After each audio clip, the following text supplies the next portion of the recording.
பொங்கல் பண்டிகை கொண்டாட சொந்த ஊருக்கு சென்றிருந்த பொதுமக்கள் இன்று அலுவல் நாள் என்பதால் தாங்கள் பணிபுரியும் இடங்களுக்கு திரும்பிய வண்ணம் உள்ளனர்.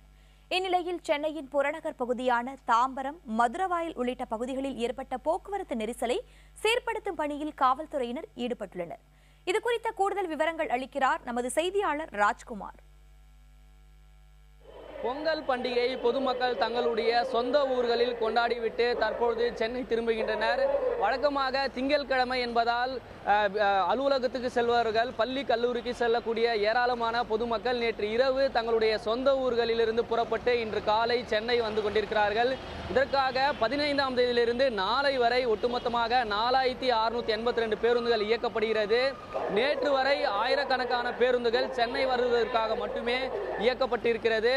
இதற்காக சென்னை கோயம்பேடு பேருந்து நிலையம் மற்றும் மதுரவாயல் நெடுஞ்சாலையில் போக்குவரத்து போலீசார் கண்காணிப்பு பணியில் ஈடுபட்டு இருக்கிறார்கள். போக்குவரத்து நெரிசலை கட்டுப்படுத்துவதற்கான நடவடிக்கைகளை ஏற்பாடு செய்திருக்கிறார்கள். பொதுவாக பண்டிகை காலம் முடிந்து சென்னை திரும்பும் பொழுது கோயம்பேடு பேருந்து நிலையம் மற்றும் மதுரவாயல் நெடுஞ்சாலையில் போக்குவரத்து நெரிசல் ஏற்படுவது என்பது வழக்கமான நிலையாக இருந்து கொண்டிருக்கிறது. ஆனால் தற்பொழுது இன்று காலை அதிகாலையிலிருந்து போலீசார் மற்றும் போக்குவரத்து நெரிசலை கட்டுப்படுத்துவதற்கான பணியில் ஈடுபட்டு இருக்கிறார்கள். 200க்கும் மேற்பட்ட போலீசார் கண்காணிப்பு பணியில் ஈடுபட்டு இருக்கிறார்கள்.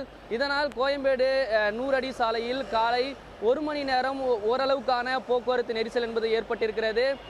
இன்று காலை மதுரவாயிலிருந்து வரக்கூடிய வாகனங்கள், பேருந்துகள் கோயம்பேடு பேருந்து நிலையத்தின் வழியாக வந்து கோயம்பேடு மார்க்கெட் வழியாக உள்ளே சென்று கோயம்பேடு பேருந்து நிலையத்தை சென்றடைகிறது. இதனால் இந்த பகுதியில் ஓரளவுக்கான போக்குவரத்து நெரிசலை கட்டுப்படுத்தியிருக்கிறார்கள். காலை நேரங்களில் ஒரு பெருமளவுக்கான போக்குவரத்து நெரிசல் ஏற்படாமல் அதற்கான முயற்சியில் போக்குவரத்து போலீசார் ஈடுபட்டிருக்கிறார்கள். புதிய தலைமுறைக்காக ஒளிப்பதிவாளர் தங்கதுரையுடன் ராஜ்குமார்.